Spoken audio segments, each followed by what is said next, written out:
morning. I'm really honored to be here and to have been associated with Tara and coming here. Thank you, Maggie and Gilbert, for all you do, and particularly in helping raise the profile of this landscape.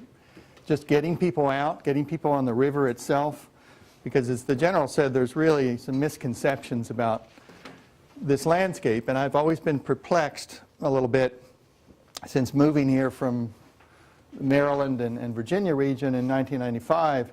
It's not seen by most of the nation as a landscape of any beauty or great natural value. And I hope to go through a few basic things to let you know some of the characteristics, where the delta is that we speak of, how might one define it, a little bit about the economic landscape based on some new work by one of the organizations I work for, the LMRCC, Lower Mississippi River Conservation Committee, which is a coalition of state agencies and federal partners and nonprofits working together to, again, raise the profile and how the nation sees this landscape. Just a few basic things. You could define this landscape using some artificial boundaries beyond the ecological boundaries as one of 45 million acres. These lines you see are all the county boundaries for the counties and parishes touched by the alluvial valley, the historic floodplain, and the deltaic plain, the area of Louisiana that the river built. That's 113 counties, about 6.5 million people. And one of the interesting features of this landscape, the active floodplain, has a great name, the Batture, from a French word, but basically land between the levees. And I'll speak a little bit more about that. The map you see is a map of protected areas from the USGS Protected Areas Database. But in the landscape sense, it is dominated by farmland, 22 million acres. Still has a lot of forest, and remember, we're talking about a 45 million acre landscape.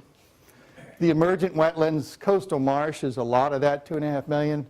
Not very developed, a couple million acres. Protected about 3.5 million, and that's both public and private. Private being, according to this data, about 200,000 acres, but I think that number is low. A lot of the pink you see is those easements that other people spoke of. I'm fortunate in working with the Mississippi River Trust, James Cummins Group, LMRCC, and with the NRCS in a project that focuses on a piece of this landscape, the Batture, that is kind of our, we like to talk about this landscape as our Rocky Mountains or Yellowstone. But if you were actually to compare the Batture, which is a tremendous wilderness corridor, this is 670 miles, 2.1 million acres of basically private land, almost all of it forested, well, a large chunk of it. There's some other features I'll talk about. But the Batture would actually end up being the third largest national park in the lower 48, if it were one. Significantly larger than the Everglades, but it is an immense, very ecologically rich wetland environment that is basically full of places like Tara, where private people are managing it for hunting, fishing, conservation, and all kinds of great things.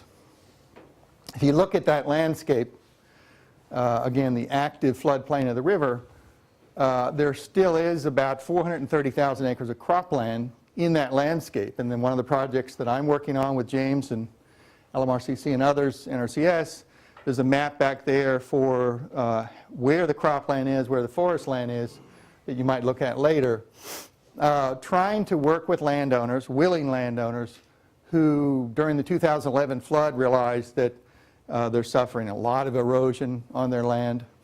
They have difficulty growing soybeans even many years. So what can we do to incentivize some restoration in there that frankly a lot of these are in holdings surrounded by large chunks of forest already, and hunting and other forms of recreation are very desirable land uses in this area.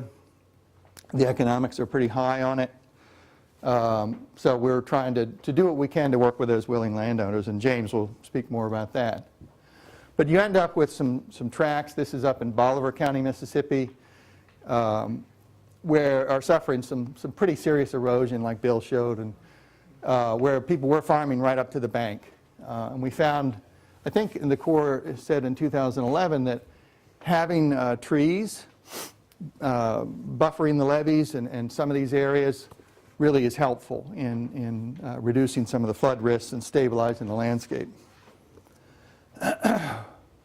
Back to the larger landscape, just so people understand some of what the natural assets are. We do have about 150 fish species. Paul might correct me if that number's wrong, but we're mainly talking about freshwater fish. For migratory birds, it can't be really overstated the significance of the Mississippi Valley as really a hemispheric corridor. Wintering waterfowl, again, this area in the winter really helps provide for a large chunk of the nation's waterfowl population, keeping them strong for their return back to the breeding grounds. Single most important wintering area for mallards in the United States. Paul will speak a little bit more about interior least terns. We have the largest population in the world of this bird, which is a great bird of the river. Expanding black bear population, I don't know the exact numbers, it's somewhere in the hundreds in Tensas and the Atchafalaya, but then we have the corridor up in through the Batcher providing, we think, more and more reproduction. We talked a little bit about Louisiana. The general spoke of the land loss. It's still, despite that land loss of last 80 years, is 40% of the coastal marsh in the lower 48 states. And that is part of this landscape that the river's connected to, that produces the seafood, wonderful recreation, and so forth.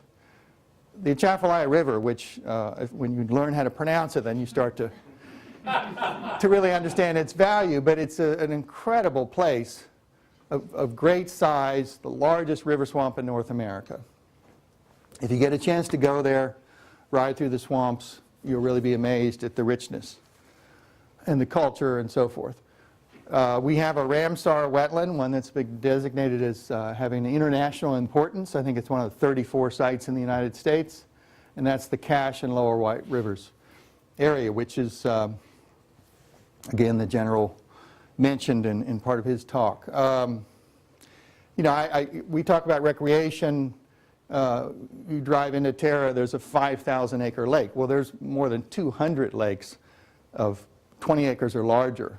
The river has left some incredible water resources throughout this valley, certainly the world-class hunting and fishing.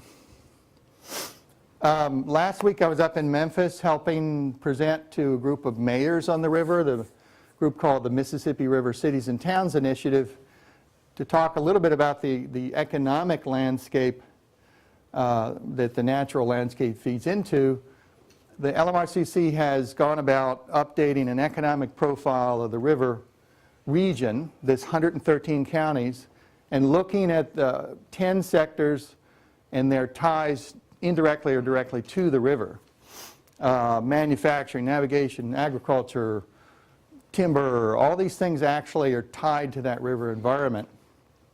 We even looked at natural resource services a little bit, but they're hard to quantify at this point in time. The full report of this profile will be out, and we've worked with the Fish and Wildlife chief economist and a company out of Cambridge, Massachusetts, Industrial Economics, will be out by the end of the year. But we have a little bit of data to show, or we have some data to show that we can document $161 billion in annual revenue tied to the river in these 113 counties and all of these sectors. And almost 600,000 jobs. And that goes for recreation, navigation, agriculture, everything. If you look at tourism and outdoor recreation together, and these slides are replicated on those posters, easier to see, tourism is very significant, second in terms of jobs after manufacturing, which is a very dominant sector. and you add in the 54,000 jobs we calculated in outdoor recreation, you get 250,000 jobs, almost $17 billion in revenue. So the point of all this, I think, is to say that there are a lot of values to this river system. We know that navigation and agriculture are bedrock foundations of this economy, but we know that other things contribute a great deal as well. One thing that we wanted to bring up from our perspective, and I think people in the next 50 years will be thinking more about, is we have an incredible resource, a freshwater resource here. And I think, from my perspective, what can we do to ensure that we will have that? Adequate drinking water, water for irrigation, water for cities and towns, everything, because lots of places in the world are suffering because they're not managing their water resources very well. I won't read through this, but here's how some of the breakdown is, what we looked at. Harvest of natural resources, that includes commercial fishing, timber harvest, and so forth, in calculating jobs and annual revenue in the millions. So we can add up to $161 billion. And just to note that there's not been an economic profile of the upper river since 1999. And it was the same industrial economics that did one. There's never been an economic profile like this for the whole river.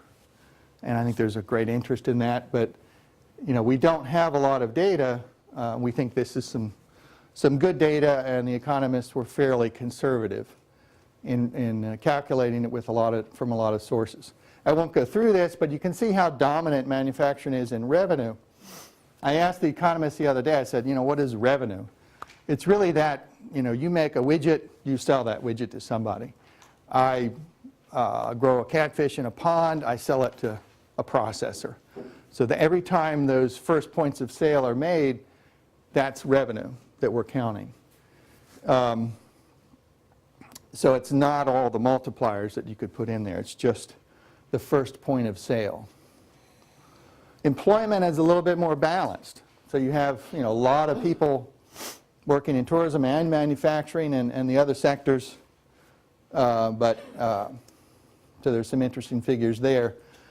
We did find some indications, certainly if you look at New Orleans in this study, that tourism has been fairly resilient and able to withstand a lot of catastrophe. And there's been a lot of infusion of money from outside even. You've all seen the BP ads every 3 minutes on the television. Come to the coast, we're recovering. That's great. But I think that, considering what we may be facing on and on, it's going to have to continue to put up with disturbances. We looked at wildlife recreation, wildlife-associated recreation. The data is available for hunting, fishing, and wildlife watching from the Fish and Wildlife surveys. We don't really have very good data on how much people spend biking, camping, boating, hiking. It's not a good, consistent source of data. So none of the recreation figures include all those activities, which are considerable. Louisiana, again, people spend a lot of money on tourism, and they spend a lot of money in Louisiana on recreation. You can think of all the fishing that goes on as well. Again, looking at water, and I'm going to win the prize on time, I think. Looking at water, it's just interesting to me. If you look around the world and water footprints and all these concepts, it starts you thinking a little bit about, boy, we're really fortunate to have access to fresh water. I think that's something to remember. We use a whole lot of it from the surface in this region, almost 60%, to cool our power plants. So power plants use a large chunk of water, they put it back, maybe in a little bit warmer than it was before, but it's just interesting to see, how do we use water? In the groundwater sense, yes, irrigation, no question, 85% of that, as we calculate from the USGS survey in 2005, is going to irrigate crops. None of this is to say there's any judgments being made. It's just, here's what it is. But I think it's interesting to think about what are the opportunities that may exist in the future about how we could store water, re-water some of the delta streams even that are get almost dry. What opportunities like that may exist, and certainly those things cost money. But again, I hope it's helpful for people to know, what are we talking about when we mention this landscape? It has a lot of values. It has great natural beauty. I think you'll hear from Paul and others about some more of that. And I really appreciate the General's words in particular on people working together, because there's been a lot of contention in the last 50 years and beyond in this landscape. It's easy to continue that, but I think there is more trust and more willingness to cooperate than there has been, at least since in the 20 years I've been here, and that's hopeful. So thank you.